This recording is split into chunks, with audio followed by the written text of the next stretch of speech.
ईसा और सूरज के सर पर दुखों का पहाड़ टूट चुका है। ईसा को यह समझ नहीं आ रहा है कि जो ससुर कुछ दिन पहले उसको बेटी का दर्जा देकर मान सम्मान के साथ अपने घर में रखा था, आज वही ससुर, वही पिता घर से धक्के देकर बाहर निकाल रहा है। ईसा तो बिल्कुल शौक में चली गई है। ईसा सोच भी नहीं सकती थी कि उसका ससुर उसे घर से बाहर निकाल सकता है।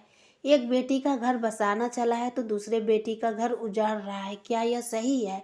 सीरियल पति ब्रह्मचारी अब कमेंट टैग में आ गए। आप सभी कमेंट बॉक्स में ज़रूर बताइएगा कि ईसा और सूरज को साथ में खड़ा होना चाहिए या फिर वो दोनों को घर के अंदर रहना चाहिए। आप लोग अपनी कमेंट बॉक्स में राय बताइएगा। सीरियल पति ब्रह्मचारी एक बहुत बड़ा ट्विस्ट ले चुका है, क्योंकि सूरज अपनी पत्नी के साथ साथ घर से बाहर निकल जाता है। जब सूरज के पिता ईसा जी को घर से धक्के देकर बाहर निकाल देते हैं, उसके बाद से दरवाज़ा जैसे ही बंद करने वाले होते हैं, सूरज अपनी पत्नी का तरफदारी करते हुए दरवाज़ा बंद होने से रोक देता है। इस बार सूरज बिल्कुल भी गलत नहीं रहता है, वह सही फैसला ले लेता है, क्योंकि कहीं ना कहीं यह सूरज को लगता है कि ईसा जी बिल्कुल भी निर्दोष हैं। उसने कोई भी गलती नहीं की है, बस अपने पति के लिए एक गुहार लगाई है कि उसका पति आईएएस ऑफिसर बने, और इसमें तो ईसा जी का बिल्कुल भी कोई भी गलती या कसूर नहीं था। इस बार सूरज को यही लग रहा था कि उसके कसूरवार हैं। इस वजह से सूरज अपनी पत्नी का साथ देते हुए गेट के बाहर आकर खड़ा हो जाता है, और ईसा अपने पति को अपने साथ खड़ा होता हुआ देख थोड़ा सा खुशी होती है। लेकिन ईसा जी यह बिल्कुल भी नहीं चाहती थी कि वह घर से धक्के देकर बाहर निकाल दिया जाए और सूरज और ईसा रोड या सड़कों पर भटकती फिरे। लेकिन सूरज के पिता भी बहुत काफ़ी मायूस महसूस कर रहे थे, क्योंकि वह अपनी बेटी रिया को लेकर बहुत काफ़ी परेशान हो चुके हैं। सूरज के पिता भी यह कभी भी नहीं चाहेंगे कि सूरज गलत रास्ते पर जाए या फिर आईएएस की तैयारी ना करे, क्योंकि सूरज के पिता का सपना था सूरज आईएएस बने। लेकिन मजबूरी में आकर सूरज के पिता भी इस समय जिस तरीके से पहले सूरज गुंडईपन कर रहा था, बिल्कुल उसी तरीके से इस समय सूरज के पिता के ऊपर असर पड़ चुका है। वह भी कहीं ना कहीं गुंडा वालों हरकतें कर रहे हैं। नहीं तो वो अपने परिवार वालों को बताकर सूरज के पिता यह सिचुएशन निकाल लेते कि अनिल ने किस तरीके से सूरज के पिता को धमकाया गया है। लेकिन सूरज के पिता अपनी बेटी रिया को बचाने के लिए यह सारी हरकतें कर रहे हैं, और दिल से बहुत काफ़ी परेशान भी हैं और मायूस भी रहते हैं। सीरियल पति ब्रह्मचारी अब कमेंट ट्रैक में आगे आप सभी को देखने को मिलेगा कि जैसे ही सूरज और ईसा घर छोड़कर उल्टे पांव निकल जाते हैं, वैसे ही परिवार वाले बहुत काफ़ी परेशान हो जाते हैं। बल्कि ताई माँ अपने देवर जी के सामने हाथ जोड़कर कहती है कि देवर जी प्लीज़ सूरज और ईसा को रोक लो, अगर यह दोनों घर छोड़कर चले गए तो हमारा घर खाली हो जाएगा, हमारे घर की सुख चैन सब चला जाएगा। लेकिन सूरज के पिता अपनी भतीजी रिया की वजह से बहुत काफ़ी परेशान थे। इस वजह से सूरज और ईसा को घर में दोबारा नहीं रोकते हैं, लेकिन अंदर से पूरी तरीके से टूट चुके हैं। उधर गुलाब हवेली में एक तूफान खड़ा हो चुका है, क्योंकि आरव का जितना भी सामान था वो सब अनुराग ले रहा है। अनुराग ना जाने अपने भाई आरव से इतना जलन क्यों रखता है, जबकि आरव अपने भाई अनुराग से बिल्कुल भी जलन नहीं रखता है। लेकिन वहीं पर सारा सामान, सारा जायदाद जो भी आरव का था, वह सब चीज़ अनुराग ले रहा है। आज निकलते निकलते समय आरव कह रहा था कि आप मेरी गाड़ी लेकर ना जाइए, वो मेरी फेवरेट गाड़ी है। लेकिन अनुराग कहता है कि उसमें हमने सारे सामान रखवा दिए हैं और वह गाड़ी अब मेरी है, तुम दूसरी गाड़ी से चले जाओ। वहीं पर दोनों भाइयों में बहस होने लगती है, और आरव के मुंह से यह बात निकल जाता है कि जो बच्चा घर पर है वह तुम्हारा नहीं है, वह तुम्हारा खून नहीं है। अगर यह बात पिता को पता चल गई तो तुम्हारी अहमियत क्या रहेगी। उसी पल बिंदिया और गुलाब दोनों लोग आरव व अनुराग की यह बहस वाली बातें सुन लेते हैं, और घर में आंधी तूफान जैसा माहौल बन जाता है। सीरियल पति ब्रह्मचारी अब कमेंट रैक में आगे आप सभी को बहुत बड़ा धमाका देखने को मिलेगा। गुलाब हवेली में आंधी तूफान जैसा बहस होने लगता है, और दूसरी तरफ काव्या अभी भी अपने मायके में है। उधर अनुराग और आरव दोनों लोग एक दूसरे से झगड़ते हैं। वहीं पर गुलाब सिंह पहुंचकर कहता है कि किसका बच्चा, कौन सा बच्चा? जो मैंने अपने कानों से सुना है, क्या वह सही है? अनुराग अपने पिता गुलाब सिंह का पांव पकड़कर फूट फूट कर रोने लगता है। कहता है कि पापा मुझे माफ़ कर दीजिए, प्लीज़ मुझे माफ़ कर दीजिए।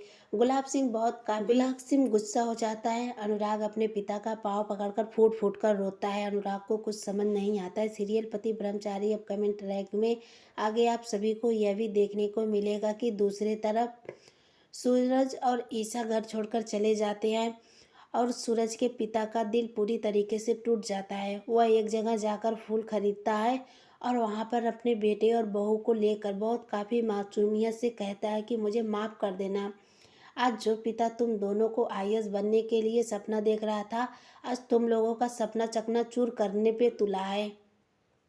मैं क्या करूं? मैं अपनी बेटी रिया को लेकर बहुत काफ़ी परेशान हो चुका हूं और घर वालों को यह नहीं बताना चाह रहा है और परेशान नहीं करना चाह रहा हूं कि आदिति का पति अनिल ना जाने रिया के साथ क्या कुछ करने वाला है। सीरियल पति ब्रह्मचारी अब कमेंट ट्रैक में आगे आप सभी को यह भी देखने को मिलेगा कि जैसे ही सूरज को यह बात पता चलता है कि मेरे पिता का बिहेवियर इस तरीके से बदला है सिर्फ और सिर्फ अनिल की वजह से। ना जाने अनिल कितने दिनों से मेरे पिता को भड़का रहा है, उनको खून के आंसू रुला रहा है। सूरज बहुत काफ़ी आग बुलबुला हो जाता है गुस्से में आकर। ईशा से कहता है जीजू को बिल्कुल भी नहीं छोड़ूंगा, क्योंकि सूरज बहुत काफ़ी गुस्सा हो चुका था। उधर दूसरी तरफ परिवार के लोग भी बहुत काफ़ी ईशा और सूरज को लेकर परेशान हो चुके थे। ईशा जी कहती है कि सूरज, हमें इस तरीके से घर छोड़कर नहीं आना चाहिए था। हमें पापा का मजबूरियों का सम्मान करना चाहिए था। अब हम उस घर में जाएंगे और कुछ दिनों के लिए आईएएस की तैयारी नहीं करेंगे और हम अनिल को सबक सिखाएंगे कि अगर किसी को ब्लैकमेल किया जाता है तो उसका सज़ा क्या होता है। क्योंकि वह दोनों लोग यानी कि ईशा और सूरज दोनों लोग यह देख चुके थे कि उसके पापा अंदर से कितने टूट चुके हैं। एक गम था उसकी बेटी रिया का, जो अनिल उसके पीछे हाथ धोकर पड़ चुका था। अगर सूरज आईएएस बनेगा तो उसकी बेटी रिया को ना जाने कहाँ भेज देगा और उसके साथ कितनी बदतमीजी करेगा, जिस वजह से सूरज के पिता बहुत काफ़ी घबरा चुके थे। इस वजह से सूरज को आईएएस बनने से रोक रहे थे। और दूसरे गम यह था कि उसका बेटा और बहू घर छोड़कर निकल चुके हैं। एक बार भी उनके फीलिंग के बारे में नहीं सोचे कि इन फैसलों के पीछे भी कोई वजह होगा। यह सारी बातें सुनकर सूरज और ईशा का दिल बैठा जा रहा था। उसके पिता फूट फूट कर रो रहे थे और फूलों को अपने हाथों में लिए थे। सूरज का पिता कहता है कि बेटा मुझे माफ़ कर देना, मैं पिता होने का फर्ज नहीं निभा पा रहा हूँ, क्या करूँ? अगर आज मैं अनिल का बात नहीं माना तो वह ना जाने मेरी बेटी रिया के साथ क्या करेगा। जो मैं सपने आज तक देखा आ रहा था कि मैं अपने बेटे सूरज को आईएएस बनता हुआ देखना चाह रहा हूँ, आज वही सपना मैं खुद अपने हाथों से तुम्हारा चूर कर रहा हूँ। मैं क्या करूँ? बूढ़ा पिता बेबस हो चुका हूँ। मैं परिवार वालों का इज्जत बचाने के लिए अपने बेटे का खुशी का गला घोट दूंगा, लेकिन अपने परिवार वालों के ऊपर आँच नहीं आने दूंगा। यह सारी बातें सुनकर सूरज की आंखों से आंसू फूट फूट कर निकल रहे थे। दूसरी तरफ ईशा भी अपने ससुर की सारी बातें सुनकर बहुत काफ़ी मायूस हो चुकी थी। ईशा खुद को कोसने लगी कि मैं अपने पिता यानी कि अपने ससुर का बात कैसे नहीं समझ पाई कि उनके अंदर कितना बड़ा राज छुपा हुआ है और उनका बिहेवियर इसी वजह से दिन प्रतिदिन बदलता हुआ जा रहा है। ईशा कहती है कि सूरज, यह सही समय नहीं है कि हम अपने ससुर के सामने यानी कि तुम्हारे पिता के सामने जाकर हम ये सारी बातें कहें। जिस तरीके से अनिल ने हमारे पिता को भड़काया है, बिल्कुल उसी तरीके से हम अनिल को सबक सिखाएंगे। सीरियल पति ब्रह्मचारी अब कमेंट ट्रैक में आगे आप सभी को देखने को मिलेगा। सूरज के पिता रोते बिलखते घर वापस चले जाते हैं, लेकिन घर के बहू और बेटी घर से बाहर रहते हैं। परिवार वाले बहुत काफ़ी मायूस रहते हैं। ताई माँ अपने देवर के पास जाती है और कहती है कि आपका यह फैसला बिल्कुल भी गलत था। आज आपने घर के बहू बेटी को घर से बाहर निकालकर यह काम बिल्कुल भी अच्छा नहीं किया। मैं आपके खिलाफ हूँ। सूरज के पिता चुपचाप सभी की बातें सुन लेते हैं। रिया भी अपने चाचा के पास जाती है और कहती है कि आप ईशा भाभी को और सूरज को घर से बाहर निकाल कर चाचा जी बिल्कुल भी सही नहीं किया। अगर वह दोनों घर में नहीं रहे तो मैं यह शादी बिल्कुल भी नहीं करूँगी। लेकिन मैं आपको बताऊँ, रिया की शादी जिससे हो रहा है वह लड़के वाले बिल्कुल भी अच्छे नहीं हैं। वह सिर्फ और सिर्फ जायदाद के लिए रिया से सगाई किए हैं और सही वक्त रहते ही ईसा जी यह बात का पता लगा लेंगे कि जो शादी जल्दबाजी में हो रहा है और दहेज प्रथा के खिलाफ जाकर यह शादी हो रहा है, वह सिर्फ और सिर्फ एक नाटक था, जाल बिछाया हुआ साजिश था और यह सारा साजिश अनिल ने किया था। सीरियल पति ब्रह्मचारी अपकमिंग ट्रैक में आ गए। आप सभी को यह भी देखने को मिलेगा कि सूरज जिस तरीके से अनिल ने उसके पिता को भड़काया है, बिल्कुल उसी तरीके से सूरज और ईसा दोनों लोग मिलकर उसके साजिश में खुद फंसा देंगे।